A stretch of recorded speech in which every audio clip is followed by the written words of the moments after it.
Suicide is a hard topic to talk about because it brings forward so much pain both for victims of suicide as well as for their families. Today I will not tell you how to prevent it, how to see the signs, or how to deal with the pain that it leaves behind. Instead, I will look at it from the philosophical perspective. Philosophers have been talking about this topic for ages, and from them we have gathered much of different opinions, and we will explore some of them in today's video. But before we start, I would like to acknowledge the fact that I am not a native speaker, so please forgive me for my accent. Also, if you like the video, please like, subscribe and comment. I just started with YouTube and your support would really mean the world to me. Now, let's start with this hard topic. For starters, let's define what the word suicide actually means so we can be on the same page on what we are talking about. According to the CDC, suicide is death caused by injuring oneself with the intent to die. In my opinion, the most important part to understanding suicide is the last part of this sentence. The person has to have the intent to die, otherwise it cannot be classified as suicide. Now you're probably thinking, well, that is obvious. I would agree, but in certain scenarios, maybe this cannot be seen so clearly. To demonstrate this, I would like to give an example where the death can be classified both as suicide as well as accident. Let's take a person that dies during free solo climbing. If this person went to the mountain with the intent to end their own life and did nothing to protect themselves, then it is suicide. But if this person did everything in their power to climb safely and took all necessary precautions for safety, then it was an unfortunate accident. It's hard to tell apart a lot of times, or almost impossible, but I still wanted to mention it regardless, just to demonstrate the fact that it's not always so black and white.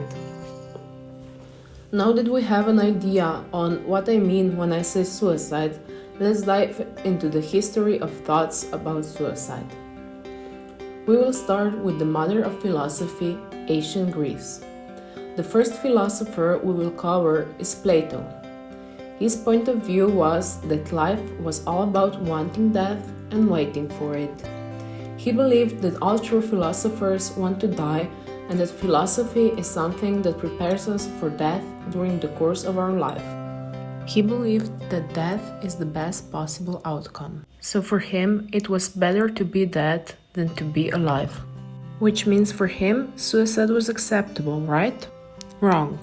Even though he believed that it's better to be dead than alive, he still believed that committing suicide is wrong, and here are the reasons why. First reason why suicide is wrong is because it's unholy. But why is it unholy?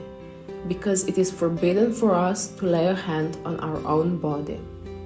His second point against it was that life is a prison for us, so we are not allowed to escape it. But why are we in prison? He believed that that's because we are being punished for our past sins, and suicide would mean escaping our due punishment. The third point he makes is that we are a possession of the gods. Essentially, we are their slaves, which means that our bodies do not belong to us, but to the gods. So we cannot destroy them because we cannot harm a possession that is not our own. The second philosopher we will take a look at is Epictetus. In one of his discussions, he talked about an athlete who had a deadly disease, and the only way to cure him was to cut off his genitals. The athlete denied the procedure, which led to the question if denying medical help is acceptable or not, and if it falls under the definition of suicide. I would argue that it does not classify as suicide. Let me explain. If he didn't have the disease, he would not do anything to end his own life. He had no wish to die. It was an outside circumstance that led to his death, and even though he could prevent his death, I still don't think he committed suicide. He just decided that it is better to die than to live without his genitals. But what led to this decision? According to Epictetus, it all comes down to the next three reasons. The first reason has to do with the soul. Let me elaborate on that. Stoics believed that the soul of every person is made out of 8 parts, those parts being sight, smell, hearing, taste, touch, the speaking part, the reproductive part, and the ruling part.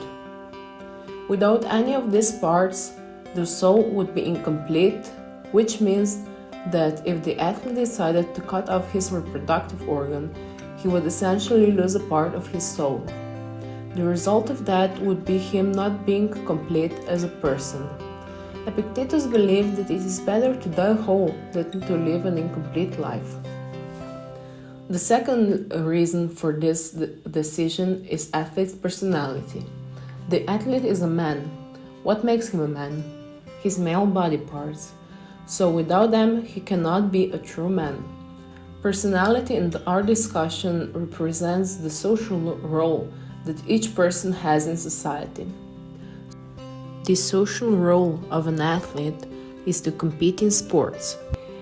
In ancient times, the competitors were all naked, and our athlete would stand out in that circumstance.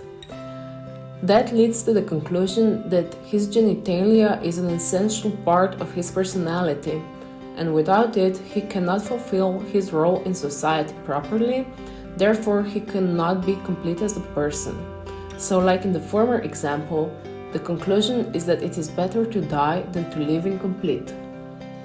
The third reason for such belief has to do with the unique way that Stoics viewed suicide.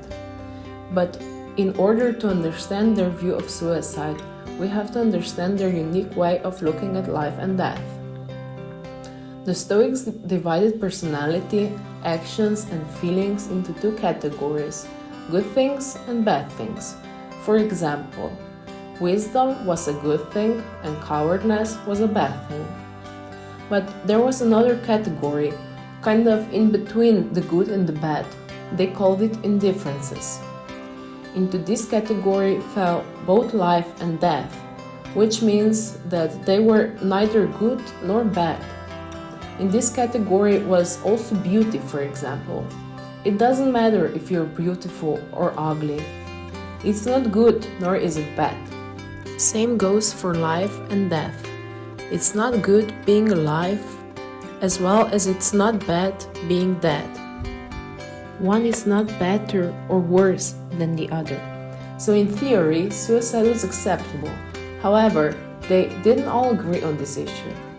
For some, suicide was completely acceptable, but for others, you were free to commit suicide only under certain circumstances.